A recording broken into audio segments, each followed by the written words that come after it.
ចាបងប្អូនណាត្រូវការផ្ទះប្រកបរបរធ្វើអាជីវកម្មអញ្ចឹងណាផ្ទះនៅមុខថ្នល់ចំហ្មងចំជាងចង់រកស៊ីអីក៏បានដែរបងប្អូន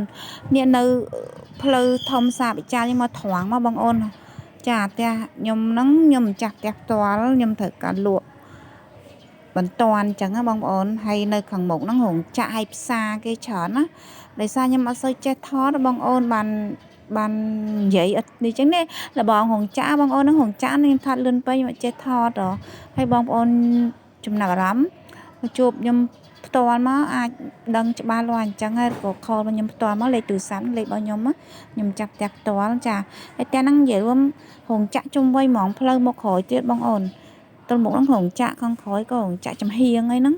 ប៉ុន្តែខ្ញុំអត់ចេះថតបងប្អូនបើចង់ព័ត៌មានច្បាស់លាស់ខលរបស់ខ្ញុំផ្ទាល់មកចា